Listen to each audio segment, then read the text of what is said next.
Hello everyone, this is Rani Singh. Welcome you all in Learn with Simplicity.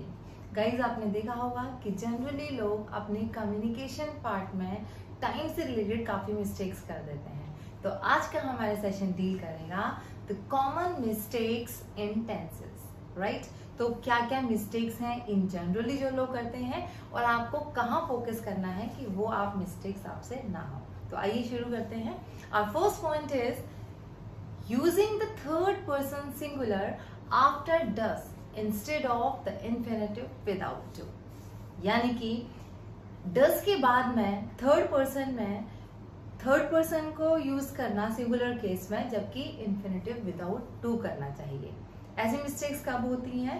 To ask questions. Generally जब हम questions पूछते हैं, for example does the gardener waters the plants? Wrong है. इसकी जगह आपको बोलना चाहिए Does the gardener water the plants? ये सेम मिस्टेक हो जाती है कई बारी while we are making negative sentences, यानी कि to make negations, negative sentence के साथ में. For example, the man does not waters the plants. Here also this sentence is wrong. Instead of this, we should say the man does not water the plants. Second mistake होती है using the third person singular after can, must, will, shall, etc. instead of the infinitive without to.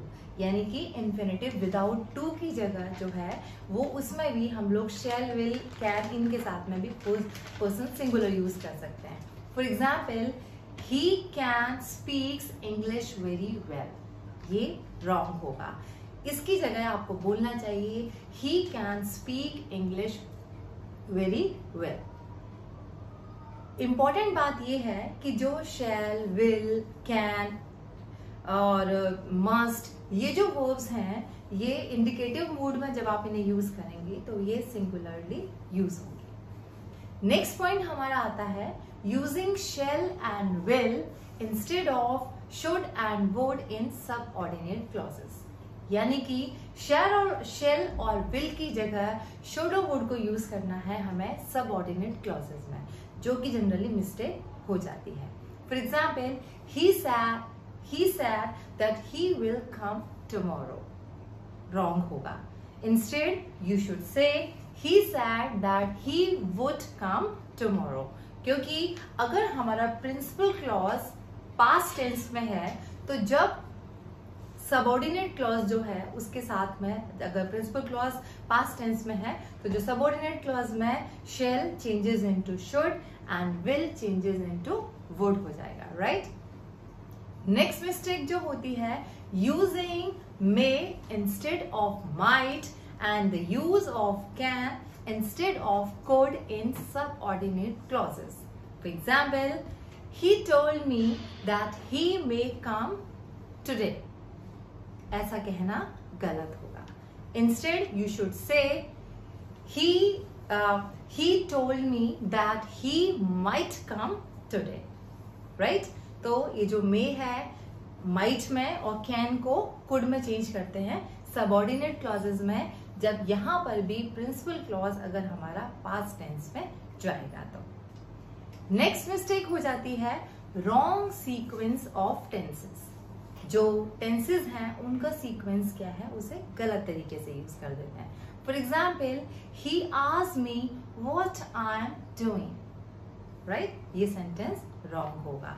Instead we should say he asked me what I was doing. Why?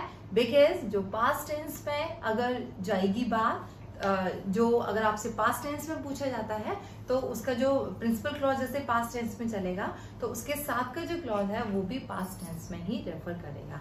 तो यही गलती लोग generally कर देते हैं कि सिंपल प्रेजेंट टेंस यूज कर देते हैं किसकी जगह, पास्ट टेंस को यूज करने की जगह. एक और बात जो टेंस इसी से रिलेटेड है वो है using the past tense after the infinitive to. मैं आपको प्रीवियस वीडियोज में भी बता चुकी हूँ कि जो इंफिनिटिव टू है वो हमें इंफिनिटिव टू के बाद में हमेशा हम प्राइमरी वर्ब यूज करते हैं, first form of verb use करते हैं. लेकिन इन जनरली मिस्टेक क्या हो जाती है कि उसको पास्ट टेंस में कुछ लोग रेफर कर देते हैं।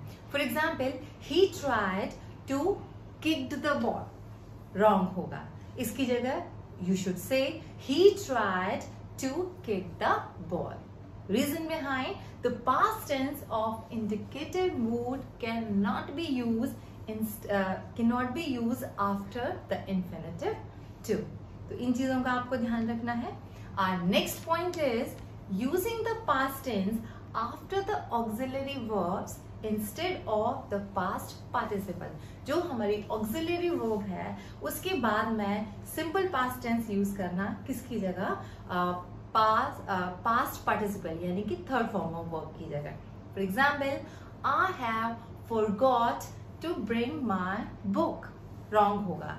इसकी जगह आपको बोलना चाहिए I have forgotten to bring my book, क्योंकि आपको ध्यान रखना है जो ऑक्सिलरी वर्ब है हैव और उसके साथ की जो उसकी जो अदर वर्ब्स हैं यानी कि हैव, हैज एंड हैड, उनके साथ में आप जब भी इन ऑक्सिलरी वर्ब को यूज करेंगे तो always use third form of verb. It means you need to use past participle. और क्या मिस्टेक हो जाती है, सिंपल पास्ट यूज कर देते हैं। So please keep remember this point also.